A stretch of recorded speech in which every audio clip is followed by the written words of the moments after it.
Waktu yang terbaik untuk sholat duha. Ustaz, kapan waktu yang terbaik untuk sholat duha? Sholat duha itu pertama waktunya dulu. Waktunya dimulai sejak waktu syuruk. Syuruk itu awal duha. Ingat ya? Perjalanan matahari yang bergerak dari mulai terbit, fajar terbit, sampai berada di posisi tempat terbitnya, sampai nanti bergeser lagi, sekira bayangan itu satu tombak kurang lebih. Kalau kita nanam tombak, ya sampai kokoh ada matahari, bayangannya sudah satu tombak gitu ya, sama dengan itu gitu. Nah kan nanti bisa jadi memanjang, bisa jadi mengecil kan. Nah itu waktunya syuruk namanya. Pergerakan matahari disebut isyraq. Berada di porosnya disebut masyrik namanya. Bayangan yang satu tombak ini itu sudah masuk waktu syuruk. Syuruk itu awal duha. Jelas? Awal duha. Di awal duha ini ada kemuliaan. Hadisnya sahih. Sahih sekali. Di At-Tirmidzi hadisnya. Qala Rasulullah sallallahu alaihi wasallam, Rasulullah SAW bersabda, atau kama qala, man shallal ghadata fil jama'ati. Di redaksi lain fil masjid. Siapa yang menunaikan salat subuh dengan berjamaah. Di hadis lain di masjid. Jadi ada dua diksi di sini, dua redaksi. Satu ditunaikan berjamaah, yang kedua di masjid. Saya mengambil jalan tengahnya saja. Yang prioritas itu yang dimaksud masjid. Salat di masjid. Tapi kalau ada uzur tidak memungkinkan ke masjid, nah ini biasanya sih uzur yang dimaknai di sini ada yang lekat dengan perempuan yang tidak memungkinkan ke masjid karena alasan-alasan yang ditoleransi oleh syariat. Dan itu nanti banyak riwayat menyebutkan statusnya sama dengan sholat yang ditunaikan laki-laki di masjid. Jadi ibu jangan berkecil hati, karena memang hati sudah kecil gitu. Kalau besar kan repot tuh, nggak bisa ketampung. Jadi kalau misalnya suami laki-laki ke masjid dan perempuan tidak memungkinkan karena alasan yang ma'dzur syar'an, ya ditoleransi oleh syariat, itu tunaikan di rumah dan nilainya sama dengan laki-laki yang ke masjid. Nah, kalau ingin dapat awal duhanya syuruknya, maka tunaikan berjamaah di rumahnya. Ya, misal dengan asisten rumah tangga atau ada anak yang nggak ke masjid, misalnya yang perempuan, sama-sama lakukan di rumah. Nanti ada 3 keadaan perempuan yang tidak memungkinkan untuk ke masjid boleh di rumah. Nah, baik. Sebelum 3 keadaan itu saya sebutkan, saya balik dulu supaya tidak terlampau melompat. Man shalal ghadata fil jama'ati aw fil masjid. Siapa yang menunaikan salat subuh berjamaah atau di masjid, kemudian thumma yaq'udu yadhkurullaha. Lalu dia tidak langsung beranjak, berzikir dulu. Duduk zikir. Saya telah terangkan di satu kesempatan di malam tadi kan, zikir itu banyak, bisa berdoa, bisa kalimat thayyibah, bisa baca Al-Quran, bisa taklim, itu bagian dari zikir. Taklim, kalau ada muhadarah, orang Arab bilangnya muhadarah, kalau kita taklim, itu paling singkat, paling gampang, dapat sholat syuruk tuh paling enak tuh itu. Kalau Sabtu Ahad kan ada kajian subuh kan, enak kan tuh duduk. Nah itu kajian itu termasuk dari zikir yang mengingatkan kita dengan Allah. Itu dalilnya di Quran surah 3 Ali Imran di ayat 190-191 itu.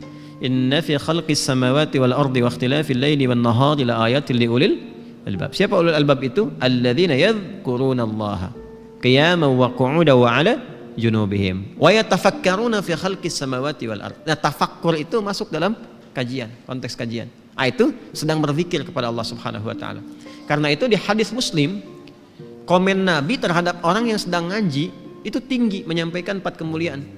Ya, majtama'a qaumun fi baitin min buyutillahi. Enggak pernah ada orang kumpul di salah satu rumah Allah. Kemudian kumpulnya itu spesifik. Yatluna kitaballahi wa yatadarasunahu fima bainahum. Mereka ngaji di situ. Ngaji, mempelajari ayat, mendiskusikannya. Kecuali orang-orang itu sedang disebutkan oleh Nabi mendapatkan 4 kemuliaan. Ghasyiyatuhum rahmah, dinaungi oleh rahmat Allah Subhanahu wa taala. Nazalat alaihimus sakinah, diberikan sakinah, ketentraman pada jiwa, ya. Kemudian wa haffathumul malaikah, dinaungi oleh malaikat banyak berkumpul. Kemudian wa dzakarahumullahu fiman indah. Nah ini dia kalimatnya, wa dzakarahumullahu fiman indah, disanjung-sanjung oleh Allah orang-orang ini, ya kan? Sanjung-sanjung oleh Allah di sekitaran makhluk yang ada di dekat arsy. disebut-sebut namanya. Ya, itu hambaku fulan. Fitnah disebut-sebut tuh. Fitnah nih. Masya Allah, datang jauh-jauh dari Jakarta, sebutin tuh sampai selesai. Ya, Masya Allah. Itu disanjung tuh. Makanya Nabi itu mensupport kita untuk menghidupkan halaqah zikir. Nah, zikir itu salah satunya ada yang memahami dengan ilmu. Majlis-majlis ilmu, majalis ilmi. Nah, dalilnya dari mana? Yang Al-Mujadalah itu ayat 11. Ya.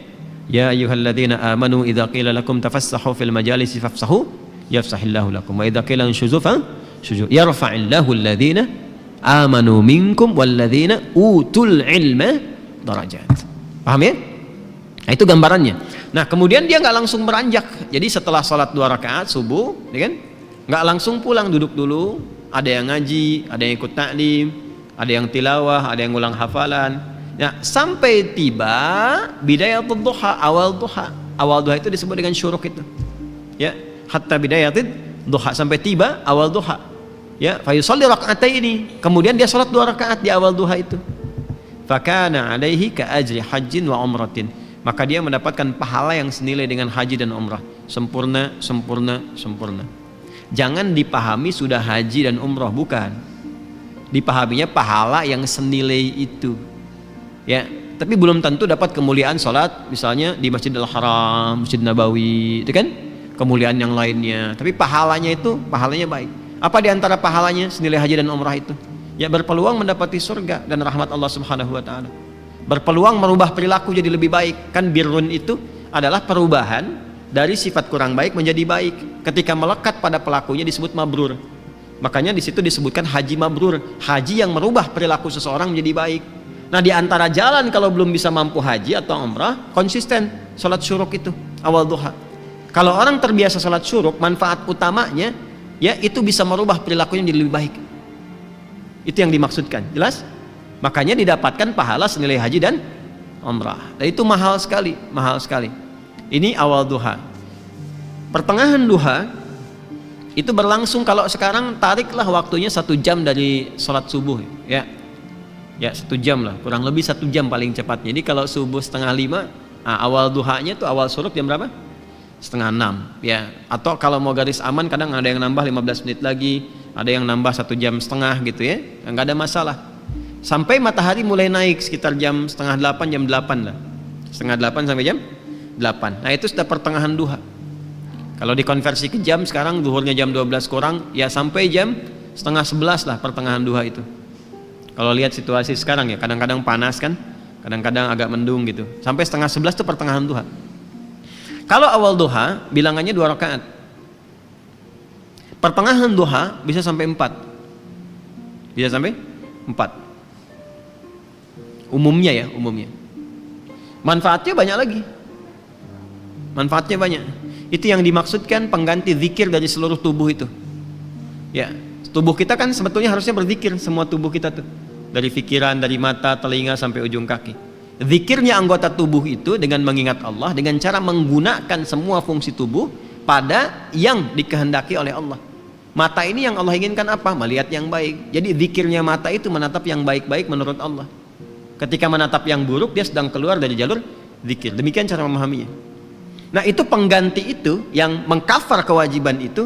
Wajib ini dalam konteks bukan wajib dalam seperti hukum fikih ya, bukan. Artinya sesuatu yang seharusnya melekat secara fitrah, ya. Nah, itu tertutupi oleh rakaat salat duha di pertengahan. Yang 2 rakaat itu. Kalau kita mau teruskan sampai 4 boleh. Ya, itu yang salah satunya bisa menjaga kita dari musibah umum yang mungkin terjadi. Ya, misal banjir di komplek misalnya, kita bukan komplek PTM ya. Komplek tertentu misalnya. Kalau di sini insya Allah nggak banjir. Ya, cuman kadang naik dikit. Insya Allah selesai. Banjir nih, nah misalnya. Itu kan umum terjadi tuh. Kok bisa gitu ya? Yang seharusnya volume airnya tuh kelihatan tinggi, tapi ada satu rumah yang nggak kena, air tuh balik lagi gitu. Nah, itu maksudnya. Macet nih sekarang kan. Udah macet sana sini macet luar biasa. Padahal si Komo nggak lewat kan. Itu menariknya, yang konsisten ibadah ini itu tiba tuh bisa saja dipalingkan dari jalur macet itu. Ada yang ngasih tahu kah? Tiba-tiba ada polisi datang misalnya, Pak nggak usah kesini Pak, ini padat, Bapak lewat sini aja tuh. Kok bisa cuman Anda gitu kan yang diarahkan ke situ? Ya, Terus bisa jadi ada misalnya iring-iringan lewat, ya kelihatan, udah masuk aja sini, masuk tuh, ikut kan, bukan pindah mobil, maksudnya mobil yang ikut di belakang tuh, ya. Tuh, kadang-kadang kan juga mengikuti mobil jenazah. Ini ada orang soleh meninggal tuh masih beramal juga kan, ambulan diikutin di belakang. Nah itu, ya itu musibah umum yang kadang menimpa, tapi kita tidak mendapatkan bagian dari itu, terjaga. Bukan musibah khusus spesifik yang harus dialami untuk melatih ketangguhan kita dalam berkehidupan. Yang ketiga, akhir duha. Akhir duha itu sampai menjelang zuhur, dari setengah 11 sampai menjelang zuhur, sampai menjelang tibanya adzan zuhur, itu akhir duha. Itu bisa sampai 8 rakaat, bisa 2 sampai 8 rakaat. Kerjakan 2 ya, sama 4 kali. Seperti taraweh yang 11 rakaat itu kan 8 rakaatnya, ada yang 2 deh, boleh.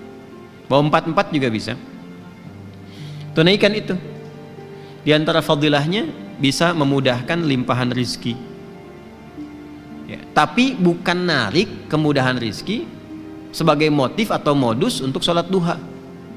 Kalau itu biasanya walaupun dapat, berkahnya kurang gitu. Ujung-ujungnya nanti masalah aja. Ya, biasanya suka begitu. Kalau saya sarankannya nggak usah mikir apa-apa, pokoknya kerjakan lillah aja. Nanti biarkan Allah yang menggerakkan segalanya. Paham ya? Baik. Boleh nggak dikerjakan berjamaah sholat duha? Sifatnya sebetulnya sendirian.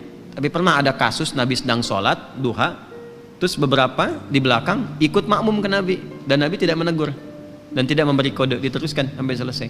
Maka ulama kemudian melihat itu sebagai salah satu landasan dibolehkannya dalam keadaan tertentu, ya duha itu dilakukan berjamaah. Contohnya apa? Anak-anak sekolah, ya kan, pengen diajarin salat duha, dipraktekin, boleh. Ustadz yang imamin, anak-anak di belakang jadi makmum, boleh, sah. Ayah ingin melatih di rumah duha kepada anak-anak dan istri misalnya kan, untuk membiasakan, dilatih berjamaah dulu, itu boleh. Dalilnya yang tadi yang digunakan. Itu nggak ada perbedaan pendapat loh. Jadi kalau Anda maksa sendiri berbeda, Anda yang berbeda sendiri. Ya, awas. Jadi ngajinya disempurnakan, ada, tapi bukan berarti menjadi kebiasaan yang dilestarikan dalam konteks ini terus sehingga seakan-akan menjadi itu tradisi untuk berjamaah, bukan itu. Ya, sama sebetulnya dengan sholat malam juga. Sifat sholat malam itu sifatnya sendirian sebetulnya. Ya, bukan berjamaah. Tapi bukan berarti nggak boleh berjamaah. Ada dengan tujuan tertentu untuk berlatih atau mendapatkan kenikmatan bacaan. Kalau imamnya bagus, khusyuk baik gitu, kita berlatih untuk mendapatkan itu. Ya, dalilnya banyak. Yang paling populer itu kan yang Ibnu Abbas itu, radhiyallahu taala anhu. Masih ingat? Ingat ya, di Abu Daud itu nomor 1367. Ya, Ibnu Abbas itu sampai nginap di rumah bibinya Sayyidah Maimunah hanya untuk melihat kebiasaan Nabi di malam hari. Ya, sampai kemudian bangun malam hari, beliau memviralkanlah kejadian itu ke kita semua. Jadi kejadian baik itu boleh diviralkan. Ya, kejadian baik boleh diviralkan. Tapi kalau musibah ditolong, bukan diviralin. Udah tahu orang kebakaran, di videoin terjadi kebakaran, saya ngapain? Orang di mobil minta tolong, Anda videokan gitu kan? Ya, maaf ya. Nah ini duha itu ya, yang ditunaikan itu 2 rakaat bisa 4 di akhirnya, itu bisa mempercepat datangnya apa? Rezeki sesuai dengan kehendak Allah. Dan jangan selalu ditafsirkan dengan uang atau proyek, tidak. Kesehatan itu rezeki, yang kalau sakit mungkin biayanya cukup tinggi. Ketenangan itu rezeki, yang kalau gelisah keberlangsungan bisa ke psikiater atau psikolog, yang biayanya juga mahal juga. Makanya tenang itu mahal, Bu, Pak ya. Tenang itu mahal, dan itu solusi sekali, solusi. Kecuali kalau ada maksiat tenang, nah itu bermasalah.